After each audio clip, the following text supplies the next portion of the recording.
Hello everyone, welcome to target forum. आज हम चर्चा करेंगे भारतीय राज्य व्यवस्था में राज्य के नीति निर्देशक तत्व, जो कि आईएएस, पीसीएस, आरएस आदि विभिन्न एग्जाम है, उनके लिए बहुत ही महत्वपूर्ण टॉपिक है। इससे राज्य या भारत की सर्वोच्च सर्विस आईएएस एग्जाम का प्री है या मेंस है या स्टेट पीसीएस है आदि एग्जाम्स में इससे सीधे सवाल पूछे जाते हैं। हम देखते हैं कि राज्य के नीति निर्देशक तत्वों में तो ये संविधान के चौथे अध्याय में है और अनुच्छेद 36 से लेकर 51 तक इनका वर्णन किया गया है। यह आयरलैंड के संविधान से लिए गए हैं और यह न्यायालय में इनका संरक्षण प्राप्त नहीं है। इन्हें न्यायालय द्वारा लागू करने के लिए बाध्यता प्राप्त नहीं है। न्यायालय बाध्य नहीं है इनको राज्य से लागू करवाने के लिए।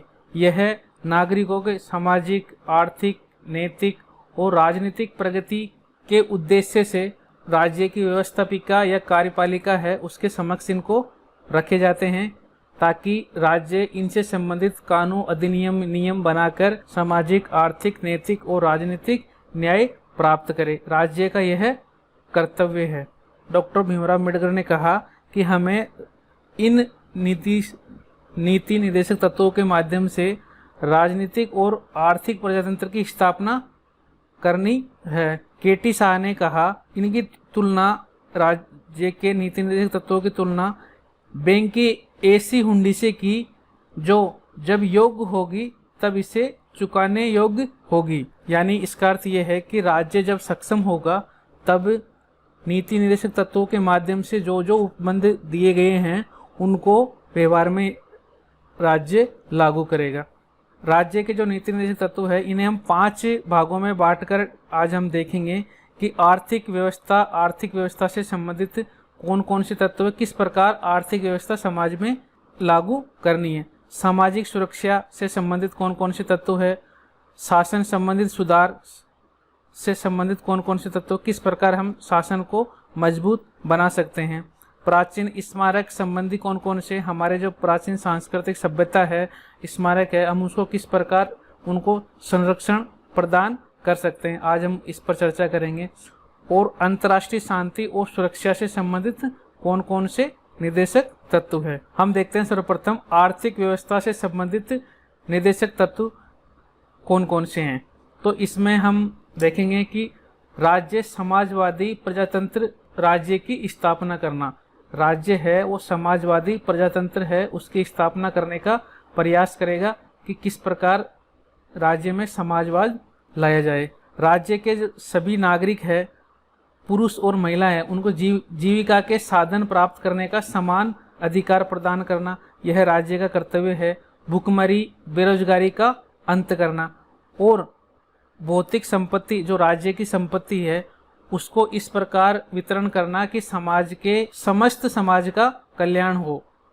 और देश की जो संपत्ति है कुछ पूंजीपतियों के पास इकट्ठी न होकर इसका समाज के सभी वर्गों के लिए इसका उपयोग हो, उनके कल्याण के लिए इसको खर्च की जाए। और स्त्री और पुरुषों को समान कार्य के लिए समान वेतन मिले, उनमें भेदभाव नहीं किए जाए कि महिला है तो इससे कम वेतन, पुरुष है तो इसको अधिक वेतन। तो इस निर्देशक तत्वों के माध्यम से समाज में स्त्री और पुरुष को समान माना गया है और उनको समान कार्य के लिए समान वेतन प्रदान करना। और इनके स्वास्थ्य के लिए, स्वास्थ्य है, शक्ति है, बच्चों के अच्छे फ्यूचर के लिए उनको बढ़ावा देना। ऐसे कोई अनैतिक कार्य नहीं करे जो इनको बालक और नवीकों के लिए या शोषण हो उनका, ऐसा कोई भी अनैतिक राज्य कार्य नहीं करेगा। या यदि करता है तो उस पर समाज में इनके विरुद्ध भेदभाव होता है तो राज्य इस पर उपबंध, प्रतिबंध लगा सकता है। राज्य आर्थिक सामर्थ्य और विकास की सीमाओं के अंतर्गत योग्यता अनुसार कार्य करेगा, शिक्षा प्राप्त कर सके, बेकारी, बुढ़ापा, बीमारी, अंगहीन आदि अवस्थाओं में राज्य सहायता करेगा और नागरिकों को मानवोचित रूप में कार्य करने का अवसर प्रदान करेगा। इसमें राज्य ऐसी व्यवस्था जनरेट करेगा कि व्यक्ति अपनी क्षमताओं के अनुसार और मानव के अनुकूल वह कार्य कर सके। प्रसूति के समय नारियों की, महिलाओं की सहायता कर सकेगा।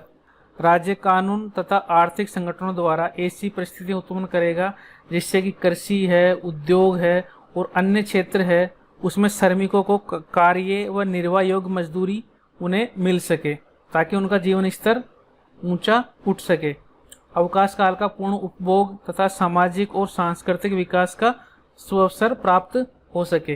राज्य ग्रामीण उद्योगों को प्रोत्साहन करेगा ताकि गांवों की दशा में सुधार लाया जा सके। इस प्रकार राज्य आर्थिक व्यवस्था के अंतर्गत समाज को आर्थिक रूप से मजबूत बनाने के लिए कदम उठाएगा। नेक्स्ट है सामाजिक सुरक्षा। हम यहाँ चर्चा करेंगे कि नीति निर्देशक तत्वों में के माध्यम से राज्य किस प्रकार सामाजिक सुरक्षा प्रदान करेगा।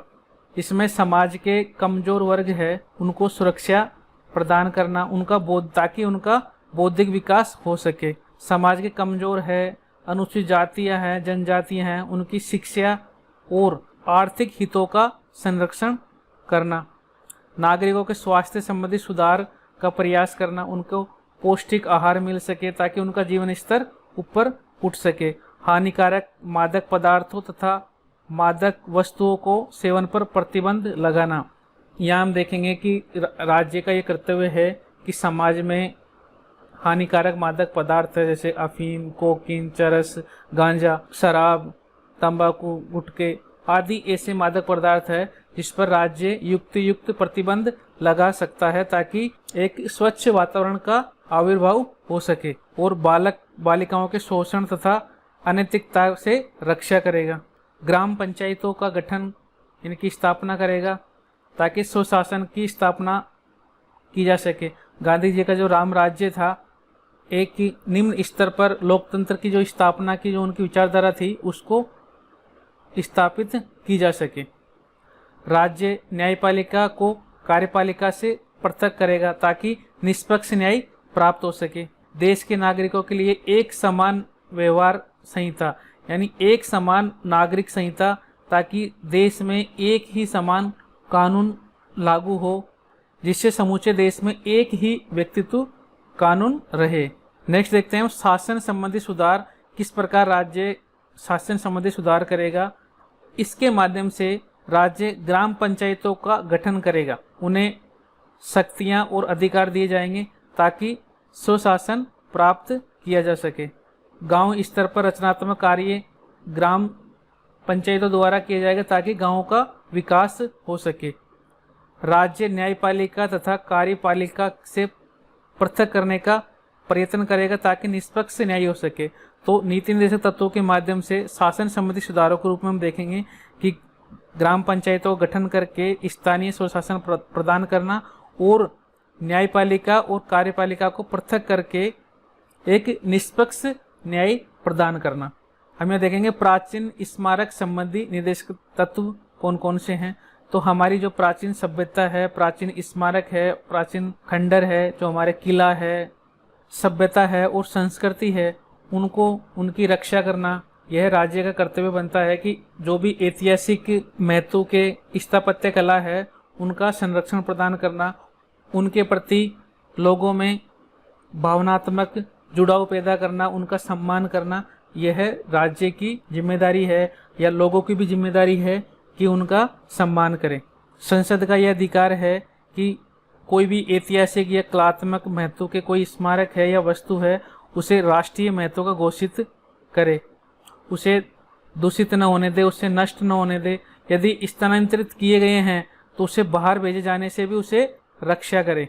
नेक्स्ट देखते हैं अंतर्राष्ट्रीय शांति और सुरक्षा से संबंधित निर्देशक तत्व। तो हम किस प्रकार अंतर्राष्ट्रीय शांति और सुरक्षा को हम स्थापित करें, उन्हें बनाए रखें और मजबूत करें। निर्देशक तत्वों के माध्यम से अंतर्राष्ट्रीय शांति और सुरक्षा की उन्नति करना, राष्ट्रों के बीच न्याय और सम्मानपूर्ण संबंधों की स्थापना करना, राष्ट्रों के पारस्परिक व्यवहारों में अंतर्राष्ट्रीय कानून और संधियां हैं उनका आदर करना और अंतर्राष्ट्रीय विवाद है उनके मध्य मध्यस्थता के रूप में मध्यस्थता के माध्यम से उन पर जो विवाद है उनका निपटारा करना ताकि एक देश से दूसरे देश के बीच में वैमनस्य उत्पन्न हो और भाईचारा की भावना बढ़े। यह राज्य का कर्तव्य है कि अंतर्राष्ट्रीय शांति और सुरक्षा को प्राप्त किया जा सके। हम यह देखेंगे कि 42वें संविधान संशोधन के माध्यम से कुछ निर्देशक तत्व जो संविधान में जोड़े गए। इसमें प्रथम है बच्चों को ऐसे अवसर प्रदान करना कि उनके स्वस्थ रहे और स्वतंत्रता और मर्यादाओं की दशाओं में रहते हुए अपना विकास कर सके। यह 42वें संविधान संशोधन द्वारा इन्हें संविधान में ऐड किया गया। सेकंड है राज्य ऐसी व्यवस्था करेगा कि कानून प्रणाली समान हो, समान अवसर के आधार पर न्याय को प्रोत्साहन करना, उपयुक्त कानून के माध्यम से कानूनी सहायता मिल सके, आर्थिक दृष्टि से असक्षम व किन्हीं अन्य अयोग्यता के कारण कोई भी व्यक्ति न्याय पाने के अवसर से वंचित नहीं हो, मजदूरों के लिए उद्योगों और संगठनों के प्रबंधन में भागीदारी मजदूरों को बनाए जाए, देश में वन और जंगली जानवर है उनकी रक्षा की जाए, हमारी जो बायोडाइवर्सिटी है उसका संरक्षण किया जाए। यह 4 नीति निर्देशक तत्व है, इन्हें 42वें संविधान संशोधन के माध्यम से संविधान में इनको ऐड किया गया। नेक्स्ट देखते हैं राज्य के नीति निर्देशक तत्वों के कुछ महत्वपूर्ण तथ्य हैं। तो इन नीति निर्देशक तत्व है, इन्होंने गांधी जी के कुछ विचार है, इन विचारों के आधार पर हम इनको देखते हैं कि गांधी जी के विचारों के आधार पर कौन कौन से तत्व है। तो प्रथम है ग्राम पंचायतों का गठन। गांधी जी ने कहा था कि स्वराज्य की स्थापना और सुशासन, साथ ही निम्न स्तर तक विकेंद्रीकरण। तो विकेंद्रीकरण की जो इकाई है निम्न स्तर पर, वो ग्राम पंचायतों का गठन के माध्यम से जो लोकतंत्र की भावना है वो एक निम्न स्तर पर विकेंद्रीकरण के माध्यम से लोकतंत्र की भावनाओं को मजबूती प्रदान करती है। और व्यक्तिगत सहकारी आधारों पर ग्रामों और कुटीर उद्योगों का विकास करना, यानी गाँव में लघु और कुटीर उद्योगों का स्थापना करना, ये गांधी जी का दूसरा सपना था। तीसरा देखेंगे हम समाज के पिछड़े वर्ग है, अनुसूचित जातियां है और वन्य जनजातियां हैं, उनको शिक्षा और आर्थिक अधिकारों से संबंधित उनकी हितों का संरक्षण प्रदान करना और उनको प्रोत्साहन करना, उनको समाज की मुख्य धारा से जोड़ना, उनके साथ अन्याय और शोषण से उन्हें मुक्ति प्रदान करना। थर्ड है, फोर्थ देखते हैं हम, औषधि श्रृंगार उपयोग को छोड़कर मादक पदार्थों पर प्रतिबंध लगाना। गांधी जी ने कहा कि केवल जो मादक पदार्थ है वो औषधि के रूप में या कोई भी श्रृंगार के रूप में इसका उपयोग किया जा सकता है, लेकिन मानव सेवन के लिए इनको, नशे के लिए इनको यूज नहीं किया जा सकता, उन पर प्रतिबंध लगाना चाहिए। ये गांधी जी का सपना था। कृषि पशुपालन का आधुनिक वैज्ञानिक तरीके से उनका पुनर्गठन करना, दुधारू पशुओं की नस्ल का विकास करना, गाय बछड़ों अन्य दुधारू पशुओं का वध पर, उनकी हत्या पर बिल्कुल प्रतिबंध लगाना। नेक्स्ट देखते हैं कि समाज के बौद्धिक उदारवादियों द्वारा कुछ सिद्धांत दिए गए हैं कि राष्ट्रीय ऐतिहासिक और सांस्कृतिक महत्व के जो स्मारक है उनकी रक्षा की जाए, कार्यपालिका और न्यायपालिका के बीच में पृथक्करण किया जाए, सारे देश में समान जो नागरिक संहिता है, देश में एक ही कानून लागू किया जाए और राज्य में 6 वर्ष से कम आयु के बच्चों को स्वास्थ्य और शिक्षा की व्यवस्था की जाए, देश के वन्यजीव जंगल पर्यावरण का संरक्षण किया जाए और उनका विकास किया जाए, अंतर्राष्ट्रीय शांति एवं सहयोग, शांतिपूर्ण ढंग से अंतर्राष्ट्रीय विवादों का निपटारा किया जाए, राष्ट्रों के बीच में मधुर व सम्मानपूर्ण संबंधों का विकास किया जाए, अंतर्राष्ट्रीय विधि का सम्मान किया जाए, अंतर्राष्ट्रीय संधियों का पालन किया जाए। ये कुछ निर्देशक तत्व है जो बौद्धिक उदारवादियों द्वारा इन्हें संविधान के भाग 4 में निर्देशक तत्वों में के रूप में इन्हें संविधान में जोड़ा गया। आज हमने निर्देशक तत्वों के बारे में चर्चा की और इनको इस प्रकार डिस्कस किया कि सामाजिक, आर्थिक, प्रशासन संबंधी सुधार कौन कौन से हो सकते हैं, गांधी जी ने कौन कौन से सुधार की बात की, बौद्धिक उदारवादियों ने कौन कौन से सुधार की बात की, उन सब सुधारों को आज हमने डिस्कस किया। अब हम अनुच्छेद 36 से लेकर 51 तक कौन कौन से अनुच्छेद में किस किस निर्देशक तत्वों की बात की है, आज हम इस पर भी चर्चा करेंगे। हम देखते हैं कि अनुच्छेद 36 में राज्य की परिभाषा की बात की गई है और अनुच्छेद 37 में इसी भाग में समाहित सिद्धांतों को लागू करना, यानी राज्य का ये कर्तव्य है कि जो भाग 4 में जो निर्देशित नीति निर्देशक तत्व दिए गए हैं उनको लागू करना है, उसको भी अनुच्छेद 37 के माध्यम से समाहित किया गया है। अनुच्छेद 38 कहता है कि राज्य जन कल्याण के लिए सामाजिक व्यवस्था को बढ़ावा देगा। अनुच्छेद 39 से राज्य द्वारा अनुसरण किए जाने वाले कुछ नीति निर्देशक तत्व। और अनुच्छेद 39A बोलता है कि सामाजिक न्याय और निःशुल्क कानूनी सहायता प्रदान करना। अनुच्छेद 40 ग्राम पंचायतों का गठन। अनुच्छेद 41 बोलता है कि कुछ मामलों में काम का अधिकार, शिक्षा का अधिकार तथा सार्वजनिक सहायता का अधिकार। अनुच्छेद 42 न्यायोचित व मानवीय कार्य तथा मातृत्व सहायता के लिए प्रावधान।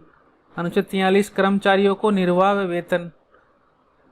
अनुच्छेद 43A उद्योगों के प्रबंधन में कर्मचारियों की सहभागिता। अनुच्छेद 43B में है सहकारी समितियों की स्थापना। अनुच्छेद 44 समान नागरिक संहिता।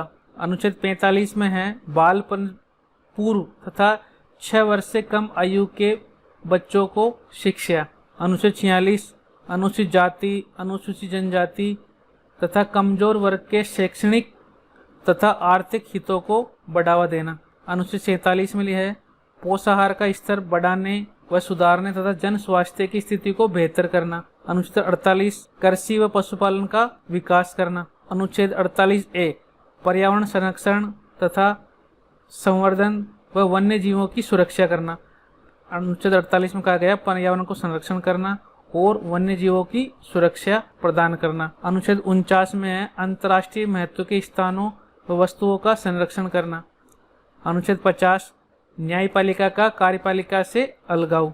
इन दोनों का पृथक्करण किया गया है न्यायपालिका और कार्यपालिका से, ताकि एक निष्पक्ष न्याय की प्राप्ति की जा सके।